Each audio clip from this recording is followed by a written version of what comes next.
Подарок к празднику, ключи от квартиры, день основания воинской части 3718 отметили ее личный состав. Ребенок учится в лицее, но по адресату относится к школе-гимназии. Его перекидывают в новую школу. Главный школьный вопрос, почему устройство ребенка в общеобразовательное заведение порой оборачивается проблемой, в этом разбираются власти. Ася, ты можешь выбрать себе любую форму. Какую бы ты хотела выбрать? Из какой ткани, например? Качественно, стильно и доступно. Швейная фабрика «Ингушетия» принимает заказы на пошив школьной формы. Модельный ряд оценил наш корреспондент.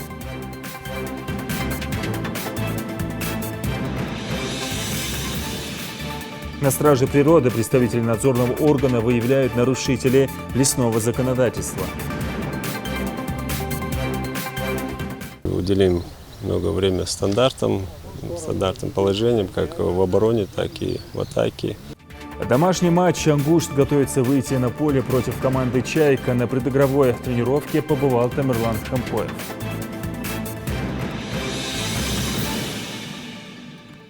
Самыми заметными событиями из жизни региона вас ознакомит информационная программа «Новости-24». В студии Амирхан Зортов. Здравствуйте.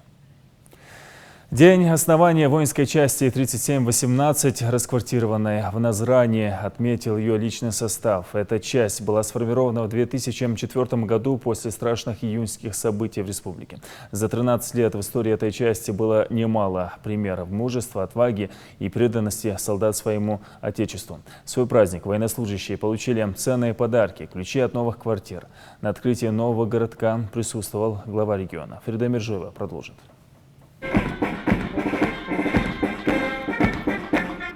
Под звуки оркестра военнослужащие выносят на плац российский флаг и боевое знамя части. Сегодня у них праздник, очередная годовщина со дня образования. За 13 лет существования части в ее истории было немало примеров мужества, отваги и преданности солдат своему отечеству. И даже в торжествах участвует неполный списочный состав подразделения. Многие военнослужащие в этот момент на боевом посту оберегают мирную жизнь и покой граждан республики. С праздником защитников Родины поздравляет глава региона. Личный состав полка в самые тяжелые времена показывал готовность всегда стать на защиту как конституционного порядка, так и общественного порядка на территории республики, выполнять задачи не только здесь на территории, но и в любой точке нашей страны великой. И это заслуживает огромного уважения.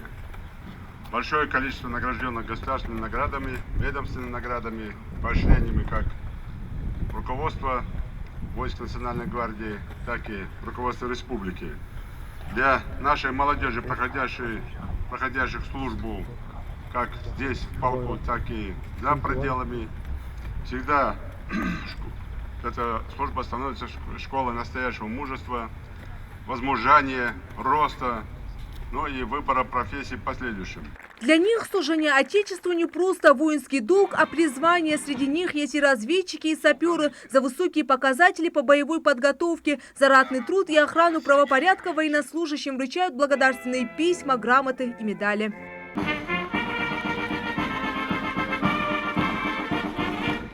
История войсковой части 3718 начинается с 2004 года. Она была создана после трагических событий 22 июня, нападения бандитов на сотрудников правоохранительных органов в Назране. Именно тогда назрела острая необходимость в создании части, которая смогла бы обеспечить безопасность горожан. Полк и сегодня, и завтра, в любое время, дня и ночи готов выполнять служебно-боевые задачи по защите интересов государства. Официальная часть праздника окончена, и гости переходят на соседнюю площадку. Открытие военного городка для семей военнослужащих – подарок годовщине.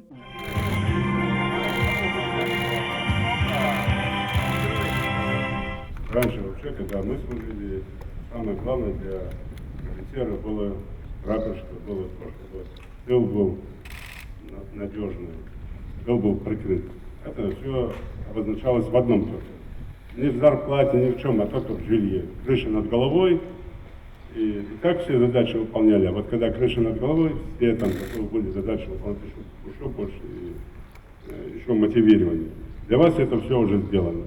у вас все это позади, поэтому я всем желаю, чтобы у вас все прекрасно было, чтобы обустроились, чтобы дети в школе учились, в садик ходили, образование получали.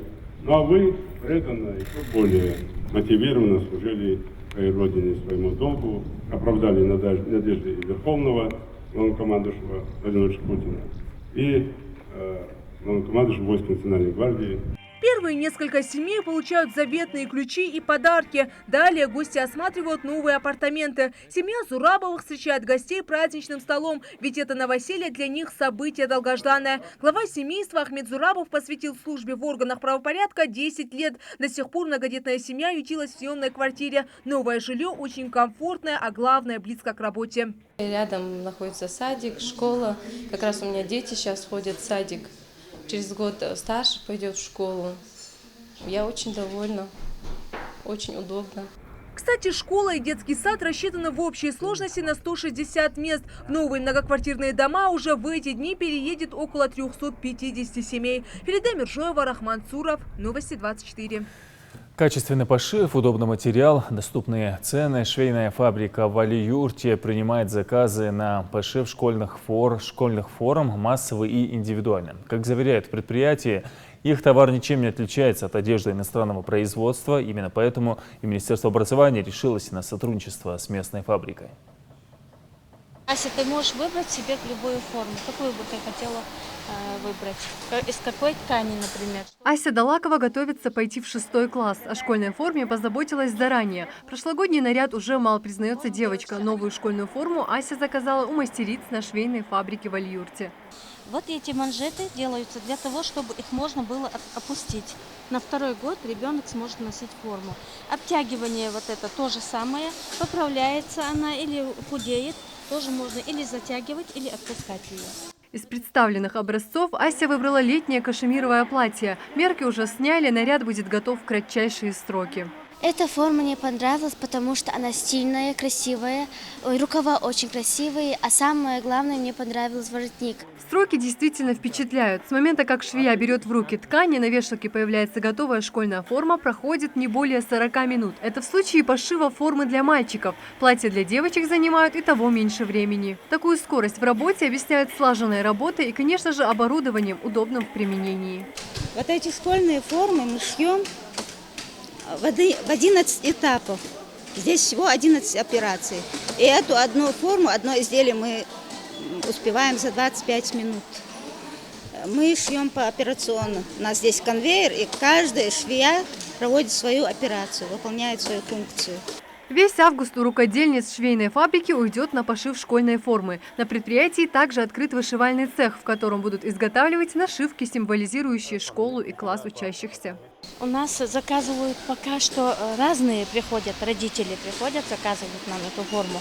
А есть заказ еще 3 школы, с министром мы разговаривали, обсуждали на эту тему, но мы должны еще посоветоваться с ценой, с тканью, какую ткань они выберут, какого цвета у них будет форма, эти 3 новые школы. А пока что мы шьем для других школ, заказывают 20 форм, 50 форм, вот так нам пока заказывают. Вот эти формы мы пока начали шить. Как обычно, ближе к учебному году на рынке начинается настоящий ажиотаж. Зачастую даже за несоразмеренные цены подходящую форму не найдешь. А здесь представлены костюмы для мальчиков, куда входят брюки, жилет и пиджак. Комплект можно приобрести от 2300 рублей, в зависимости от качества ткани и фасона. Вот это летний вариант. Летний и демисезонный можно. Они же одевают и футболку, и свитер под эту форму.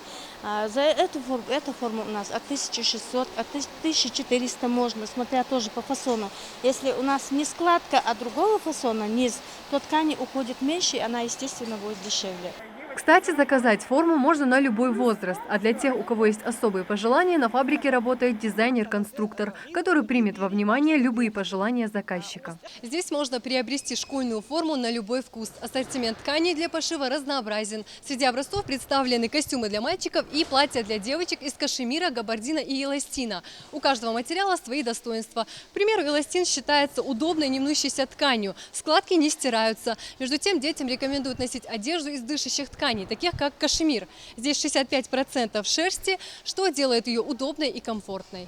Параллельно мастерицы заняты пошивом ведомственной формы для сотрудников налоговой инспекции. Большая партия рабочей формы скоро отправится к заказчику. Швейная фабрика в Алиюрте имеет огромные перспективы в будущем, уверенно заявляет начальник швейного цеха. Вот эти два варианта, это мы просто как экземпляр, как образцы шили для детей. Смотрите, никаких дефектов, ничего. Она ничем не отличается от импортной. Даже вот итальянские куртки женщины покупали, показывали мне, у них были дефекты вот в карманах, были зашипы, у нас этого и нету. На сегодняшний день за швейными машинками трудится 125 человек, еще 40 обучаются ремеслу, но с каждым днем желающих работать здесь становится все больше. Марина Муталиева, Рамзан Миржоев, Новости 24. На сельхозугодиях республики кипят работы, жатва озимых в самом разгаре. Предприятие «Дружба» на поля вывели несколько единиц техники, аграрии намерены завершить работы в срок. Труженики полей довольны урожаем, они уже собрали 1000 тонн зерна из Плиева. Мадина Пугоева. Гул мотора, пыль и палящее солнце. Несмотря на жару, жатва озимых в ГУПе «Дружба» продолжается в привычном темпе. На этом поле сейчас трудятся сразу 2 комбайна. Зерноуборочная техника срезает колосья у основания, а затем в молотильном аппарате зерна отделяются от вороха, после чего попадают в так называемый бункер. Как только он наполняется, собранный урожай выгружают в грузовые машины. Кому-то может показаться, что управлять комбайном не так уж и сложно, но это лишь на первый взгляд. Чтобы правильно и без технических ошибок собрать урожай, одним только энтузиазмом не ограничится. Комбайнер со стажем Исрапил Катеев знает об этом не понаслышке. Опыт, практика,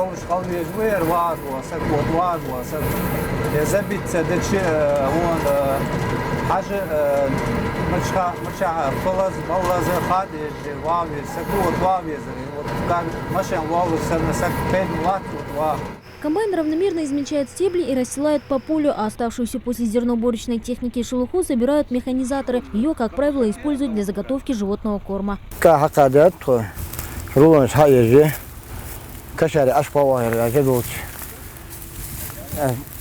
Последний рейс, на зиму заготовка. А вот на соседнем поле с первыми лучами солнца и до самого заката трудятся трактористы, которые готовят почву для посева озимых. Впереди еще месяц лета, а значит, можно не спешить. Для каждого из них пахота не только сезонная работа, но и возможность забыть о повседневных заботах и просто заняться любимым делом.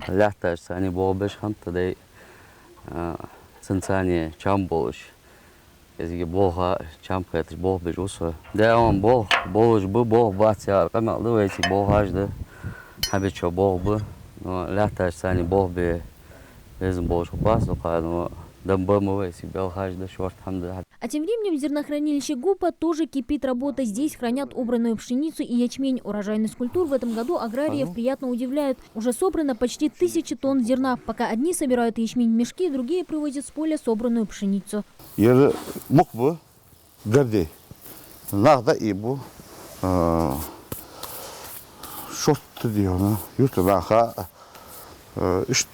запчасти, что дали хамуху, лизинга было бы, что-то около 500 тонн.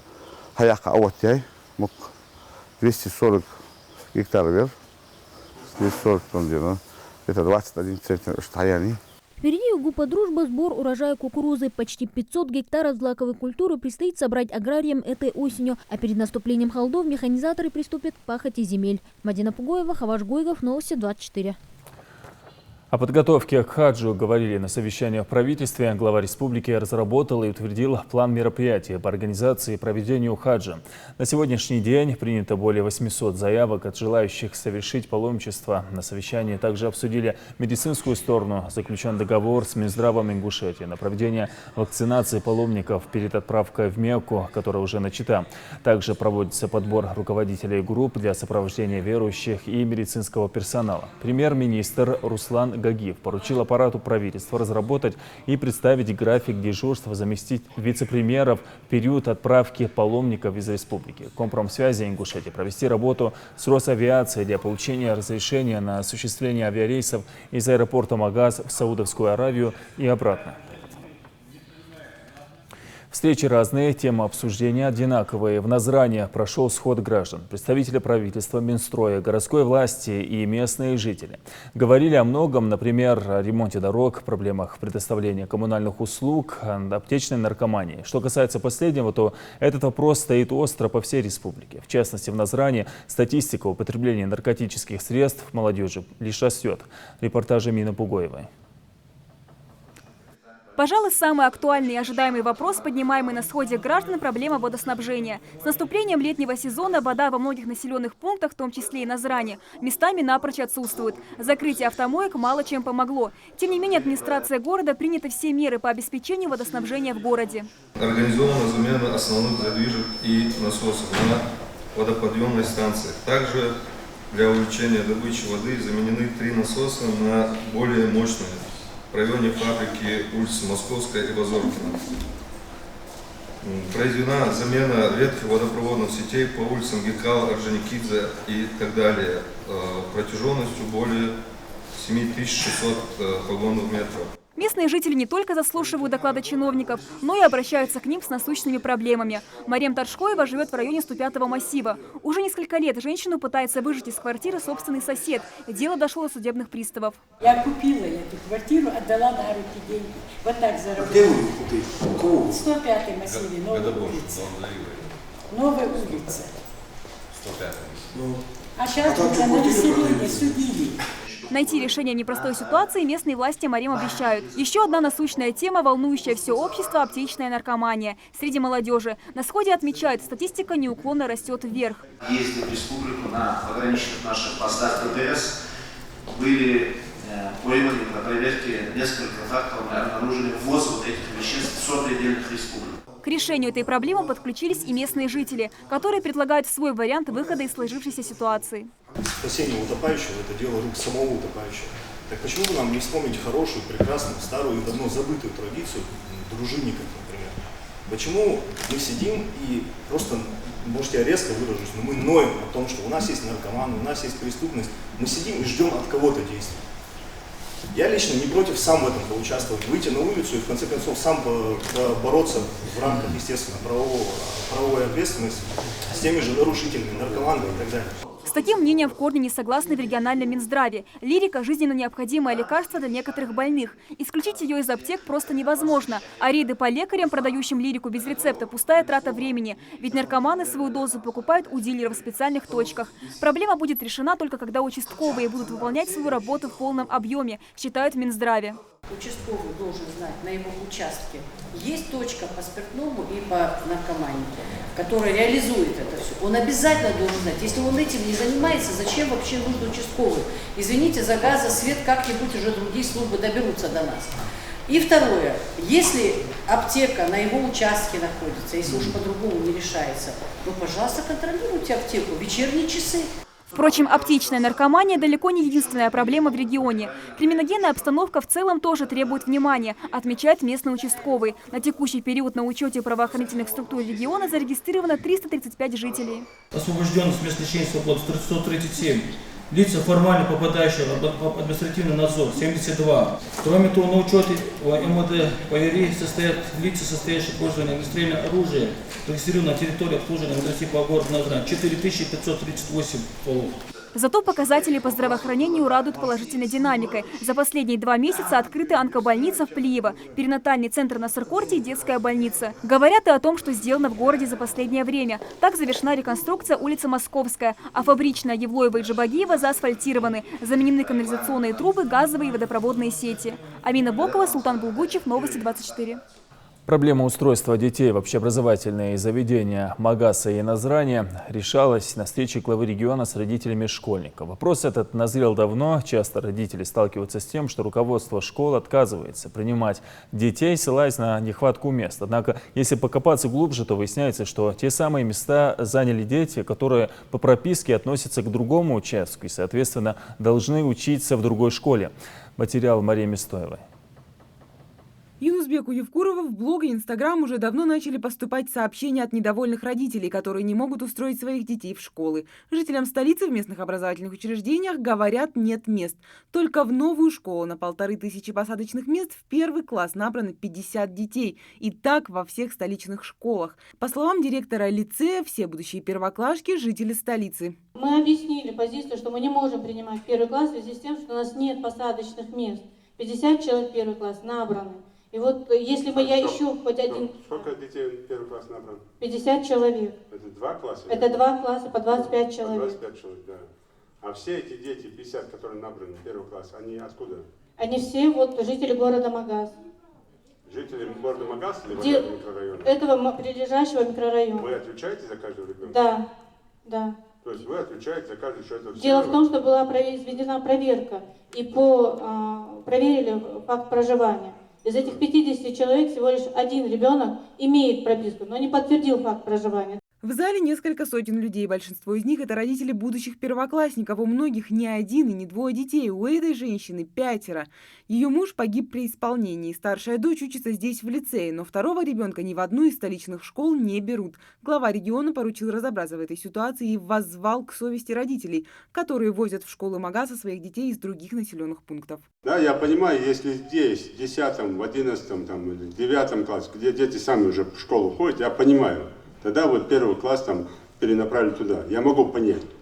Но когда сюда ходит там 2, 3 класс, где мама должна сюда привести за руку, и вы направляете туда маму, второго ребенка, ну, сами же должны смотреть человечески. Тогда Акарах, Сансагу, Бекбуак, это аж чисто про себя там скажет, а так вы, у нас есть оправдание этому. Почему? Это что же процесс? Я поэтому говорю, родительский комитет, Цехалыма Хамдат. Вы исключили полностью родителей от этого процесса. За этой ситуацией должен следить прокурор. Его прямая обязанность проверять законность всех действий в школах и не только. Юнусбек Евкуров поинтересовался, какие меры предпринял столичный прокурор. По его словам, соответствующие проверки он проводил, но считает, что решить проблему с нехваткой мест в школах нужно радикальными мерами. Я считаю, что мы проанализируем ситуацию в общем. Если брать только первые классы, практически нарушений в деятельности директоров нет. Если брать 2, 3, 7, 8 классы, получается, что сейчас права этих людей нарушаются, потому что в течение прошлого, позапрошлого, еще раньше людей набирали, и за счет этого мест нет. Мы, например, по лицею выявили 80 человек, которые в 3, 4, 7, 8 классах, которые не живут в Магазе. Поэтому например, мы расписали это в проекте представления и на имя министра. Я предлагаю и считаю, что единственный возможный вариант, чтобы не нарушать права детей, которые реально сейчас живут в Магазе, это аннулировать, прекратить отношения в связи с тем, что фиктивная регистрация детей, которые в 7, 8, 6 классе, и за счет освободившихся мест, только по лицею это около 80-90 мест, создать дополнительные первые классы и набрать детей. У нас примерно, если мы по 2 класса наберем в лицее и в школе Марем, процентов на 90 проблема первоклассник решается. Если только взять первые классы... За последние годы не только в Магазе, но и во всех районах республики построены новые школы. Благодаря поддержке федерального центра и собственного бюджета в регионе в прошлом году ввели в строй целый ряд школ и детских садов, порядка 8000 новых ученических мест. Однако родители, невзирая ни на что, пытаются устроить своих детей именно в столичные школы, где для местных ребят уже не остается мест. В итоге они вынуждены ездить в села и другие города. Все же родители вокруг видят, откуда детей привозят. Вы что, ему глаза хотите закрыть, что ли? И каждый, кто больше всех возмущается, у него больше всех и проблем за спиной. То ли с Али-Юрта придут, то ли с Рухахи придут, с Икажева, с Назрани, с Карбулака даже детей везут. Потому что многим чиновникам удобно, да, я тоже понимаю. Ну хорошо, мы сейчас построили школу на 1500 мест. А почему нельзя этим родителям сказать, слушайте, все уже нормально, есть школа на 1500 мест. Чаще от детей разгрузится, в том числе с 1 числа начнет работать там другая школа на 540 мест, в том числе, которая возле здания пограничного управления. Родители не знают, куда обратиться со своей проблемой и в надежде на помощь обивают пороги чиновников. Глава региона считает, в этом и доля вины педагогов, а в частности классных руководителей, которые должны знать, какая ситуация у каждого ребенка дома, есть ли в семье проблемы и нужна ли помощь, а главное не забывать проводить перепись. Вы же не должны ждать, вы уже должны знать родителей. Мы же классный руководитель должен изучать классом У вас классный руководитель, по домам не ходит, почему у вас и бардак здесь? Если бы классный руководитель, как ему положено, ходил бы по домам, он обязан каждого ребенка посещать как минимум 2 раза в год, разбираться с семейным положением, условиями проживания, чем помочь этому ребенку, этой семье, бьют этого ребенка, не бьют этого ребенка, кормят его или не кормят, мачеха там или кто там у него там. Какие случаи у нас были в Далаково и других местах. Это классного руководителя работа. И если бы классный руководитель это делал бы как положено, она бы вам уже как директору докладывала бы, что у нас, у товарища Танзилы, ребенок учится первый класс, а второй в следующем году должен первый класс. И вы бы ставили сразу. И всем бы это объясняли, любой женщине, она, каждая мать понимала бы, что не можешь ты взять ребенка рядом Тамары, у которого ребенок еще не учится в садике, в школе, потому что у Танзилы ребенок учится, ей удобнее 2 детей привести в одну школу, а не разрывать их. И даже Хамял уже было бы что ответить, и я бы вас понимал. В каждой школе Магаса уже набрано по 500 первоклашек. Юнусбек Евкуров считает, что важнее не проверить прописку и наличие временной регистрации в Магасе, а уточнить именно сам факт проживания в городе. У нас многие, которые снимают жилье, не важен факт проживания. Если люди живут в квартире живут люди, никакая разница, прописан он там или снимает жилье, у него есть временная прописка. Есть постоянный. А у нас есть многие, которые имеют прописку в квартире, но там не живут, а сдают квартиры таким, как они. Так нет. Ну, там же они живут. Если факт проживания есть, а не так, что мы тут у сестры, у брата зарегистрировали, но дети живут где-то в селах и оттуда привозят. Это, конечно, нельзя допустить. Родители, если живут, а не так, что ребенок у брата, у сестры, это все аферы. Родители должны жить в Магасе. Даже за несколько часов на все вопросы не ответить, и решать их должен не лично руководитель региона, а специально созданные для этого структуры. Министр образования и ряд там должностных лиц, начальник управления образования, новые, старые, меня услышали. Я вам даю ровно 10 дней срок, полностью разобраться до 8 числа с этой школой, с гимназией, с теми вопросами, которые я ставил задачу. Учатся дети, не учатся, инвалиды, не инвалиды, полная семья, не полная семья, как набирали, как не набирали. Понятно, да? И резервные, не резервные. Разобраться, мне это доложить. Юнусбек Евкуров еще раз напомнил всем собравшимся, что в столичных школах будут учиться только маленькие жители Магаса. И если в течение учебного года выяснится обратный факт, детей без промедления отчислят и переведут в школы по месту проживания. Мария Мистоева, Рамзан Зурабов, Тимур Карахоев, Новости 24. Несколько важных документов подписал Владимир Путин. Один из них вводит штрафы для чиновников за внесение ложных данных в единый реестр проверок юридических лиц и индивидуальных предпринимателей. Административная ответственность предусматривается за умолчание такой информации. Также президент поставил подпись под законом, который касается уклонистов от армии. Им на 10 лет запрещается занимать государственные должности, в том числе на муниципальном уровне. Ранее запрет был бессрочным, но Конституционный суд постановил, что это противоречит основному закону страны. Такие люди все же должны получить шанс построить карьеру на государственной службе.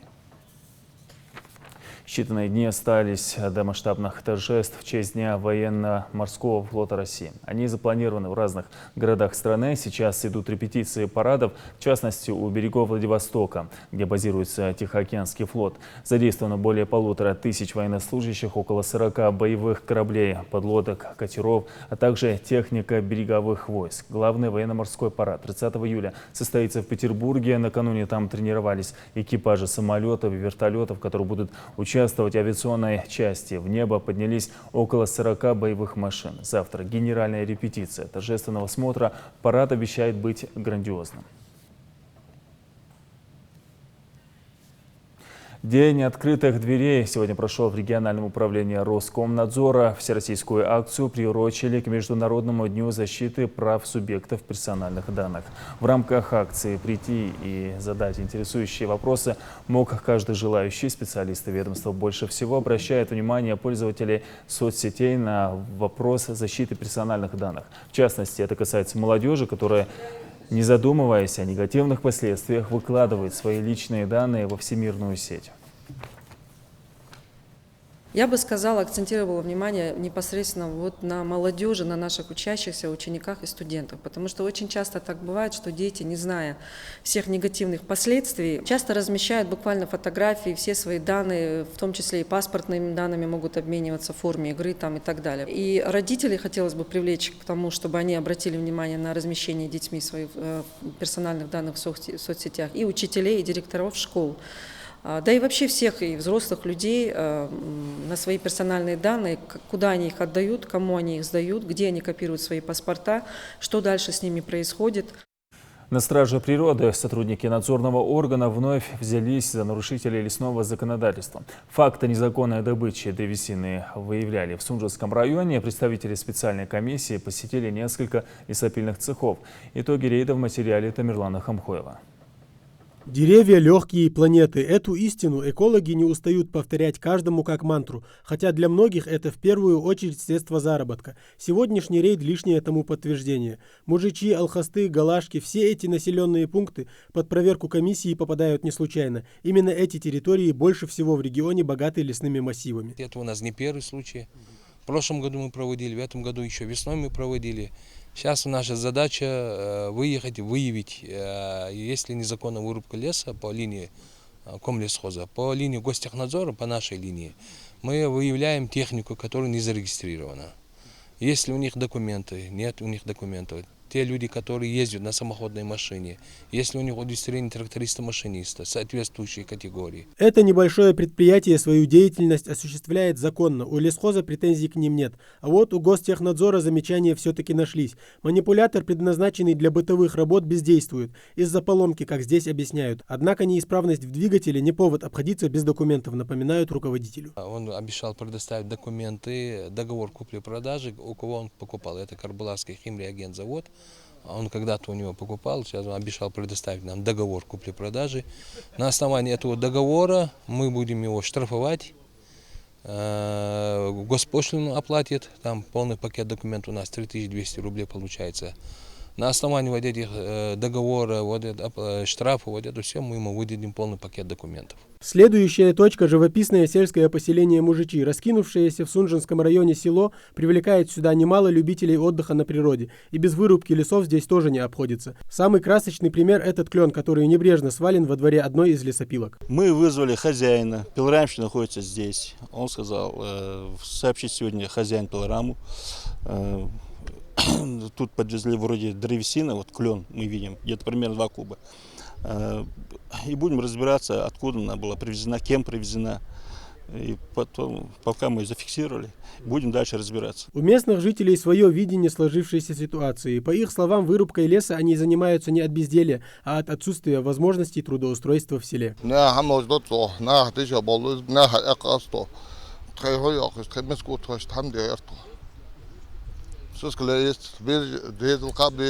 В комиссии тоже не намерены идти кому-то на уступки. Закон писан для всех. Пока нарушители не одумаются, рейды будут продолжены, а за административными актами последуют и штрафы. Тамерлан Хамхоев, Майырбек Миржоев, Новости 24. Ангушт примет на своем поле коллег из Ростовской области. Это матч второго тура первенства ПФЛ «Зона Юг». Игра ингушских футболистов с командой «Чайка» пройдет на стадионе «Центральный». Матч обслужит судейская команда во главе с Сергеем Смирновым из Кисловодска. Накануне перед игрой ингуштовцы провели тренировку. Слово Тамерлану Хамхоеву. Работа над координацией, навесы, замыкание после прострелов и игра головой. И это еще легкая тренировка перед важным матчем. Перегружать мышцы нельзя, иначе вполне реально получить травмы. Однако и ошибок допускать футболисты не имеют права. Слишком дорога цена даже в один пропущенный мяч. Тренер команды Исам Архиев не только руководит тренировочным процессом, но и успевает внимательно следить за состоянием каждого игрока. Да, она сегодня легкая будет. В основном мы уделим много времени стандартным положением, как в обороне, так и в атаке. Поделаем передачи внизу, качество паса отработаем. И побьем немного поворотом, чтобы люди почувствовали, как говорится, вкус голов, чтобы завтра голы забивать. Прошлый сезон для «Ангушта» сложился не самым лучшим образом. Много ошибок в обороне и, как итог, пропущенные мячи. Минимизировать риск быть пойманным на контратаке – задача целой команды и отдельно каждого игрока. У нас в отпуск, когда уходим, тренера дают задания обычно так, чтобы форму поддерживать, так что в этом плане как-то легко и нормально вошли в работу. В принципе, по обороне уже этой обороны играем второй год. Вроде какая-то наигранность, взаимопонимание какое-то есть. Сейчас этот год более налаженно у нас все действует. Надеюсь, в этой игре мы покажем свои лучшие качества в обороне. Кто-то скажет, хороший вратарь – это полкоманды. Правда, такое мнение разделяют далеко не все. Но это не меняет факта, что на страже ворот должен стоять как физически, так и психологически сильный игрок. Отбивать мячи – полдела. Голкипер должен еще и грамотно руководить защитой и не допускать грехов в обороне. После сборов сразу приехали в Назрань, влились в рабочие будни, стали готовиться к играм. В принципе, всю ответственность я понимаю, готовлюсь. Думаю, будет все нормально. А как физически себя чувствуешь? Физически себя чувствую хорошо. С каждым днем все лучше и лучше, с тренировками. Вот. В принципе, сборы быстро прошли и все так же в штатном режиме. Это только начало футбольного сезона, и чтобы оказаться в самом верху турнирной таблицы, команды будут выкладываться на 100%. Предстоящий домашний матч против команды «Чайка» из Ростовской области обещает выдаться очень зрелищным и интересным. «Ангушт» верит в поддержку болельщиков, а мы с вами будем надеяться, что в активе пропущенных мячей у «Ангушта» по истечении 90 минут игры будет цифра 0, а в графе забитых хотя бы на 1 мяч больше. Итак, 17:30, стадион имени Рашида Аушева. Болеем за наших. Тамерлан Хумхлоев, Рахман Суров, Новости 24. Это были все новости на сегодня. Увидимся завтра в эфире национального. Всего доброго.